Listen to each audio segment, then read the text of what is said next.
Hi everyone. So this video we want to basically understand how from an option buyer's point of view how it could be easy to identify buy positions, entry, stop loss, trailing stop loss and exit. We'll do a very short video so that we can understand how we can spot our entries and our exits, right? For that I'll go to historical data. I'll pick a random date. Let's say I'll pick 21st November. Now I'll show markers. Let markers be on. Now when the price is basically moving up, let's say that morning hours I'm not taking any trade. The price is going up and 26,200 ideally supposed to be a reversal. Let's say we are looking at 926 and we want to see this chart and see if there is enough sell pressure. So 26,200 looks like puts are strong right now, but if there is a reversal opportunity, like if I want to buy a put opportunity, I'd be looking at 26,200 when the price is going up. If it goes above 26,200, I'd be looking at 26,250. But since the price is here, I want to see at 26,200, can I get an indication of a put buy? Because I'm looking to take a reversal. Okay. So how do I do that? So I'll click on 26,200 and what we see is essentially sell, that is call sell and put sell volume, right? So whatever you see in red is call sell. Whatever you see in blue is put sell. Now, as a buyer, my interest is I want to buy when volume is falling down. This is volume. Understand that this is not price. When sell volume is dropping, that is when I want to buy, take an entry and take buy positions. When sell volume is increasing, for example, this range, when sell volume is increasing, I don't want to take any buy positions. All right. So let's say I'm interested in put. So let's see when I would be able to take positions. So all I'll do is I'll remove call, put positions are on. And I want to say click on show candles. When I do that in the morning hours, I see a big red candle, right?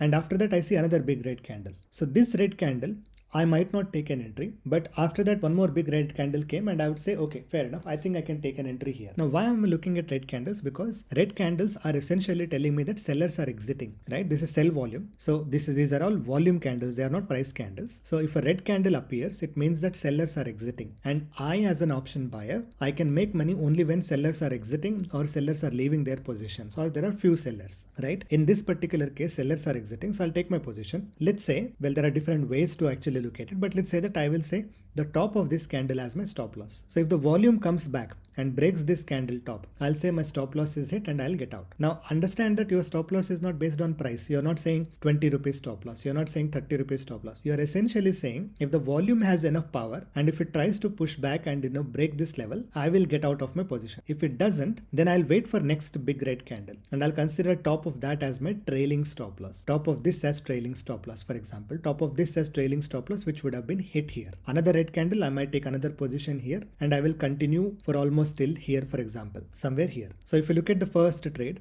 somewhere about 945 to 958, 1003, and we would continue till 1028, right?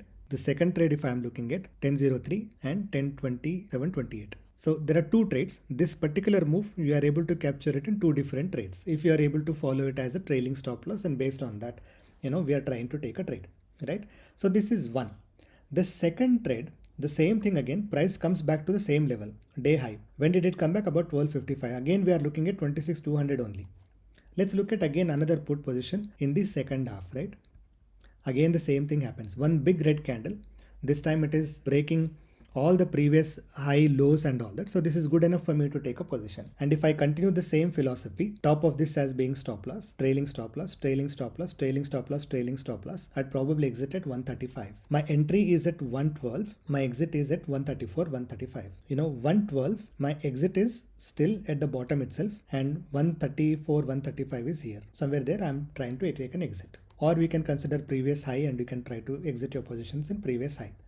The same thing again will continue here. 220, again you have got red candles breaking at 239 and then this time you will continue till the end of the day. Again you will see the price also following the same thing. 239, you got it almost at the bottom. 239, 123 and you will continue till end of the day, which is essentially up to 180. Now let's look at call. When we are looking at call, we will not look at 26,200. Reversal we are expecting from 2650. So I'll look at 2650 when the price comes down and I want to look at one opportunity, one call opportunity reversal. I will ignore put. I will just look at call, and then I will see when, for example, this broke. So I can take 12.03 because there were one or two candles, big red candles here. Maybe one trade we would have taken and exited at cost or stop loss, but the next trade would have happened at 12.03. That would have continued without hitting trailing SL till about 303, 304. The entry being at 12.01, exit being 112, right? 12.03. Call entry 12.03 and then exit being 1 o'clock 151617 or 110. Well, we could have probably exited a little earlier than that by trailing SL because these candles were consistently, well, actually this is the candle that we would exit. We wouldn't wait till 110 because our trailing SL is essentially, this is big red candle. It is hit at 12.56. So 12.56 is at the top. So this system is not only giving you an entry, it is also giving you trailing stop loss and for how long you need to continue. This entry itself is a beautiful example. 12.03 you are taking an entry, high of it is not broken. Big red candle again, trailing stop loss, trailing stop loss, trailing stop losses, and then you will continue, and somewhere as soon as the trailing stop loss is hit, you will try to exit the position. That's how you will try to capture the entire momentum, right? If there is another reversal, maybe, you could probably be looking at 26,100. I'm not sure, it's not a big move, but essentially the idea is to look at volume candles. Let volume candles tell you when the volume is exiting. When sellers are exiting, essentially that is the time that we want to take a position and continue with the falling candles. The moment candles are rising back, that means sellers are coming back. We don't want to take position there. When sellers are coming back and they are building their positions, we don't want to hold a buy position. We will hold a buy position only when sellers are exiting their positions. Hope this video helps for option buyers, and we will obviously come up with more such videos. Thank you so much.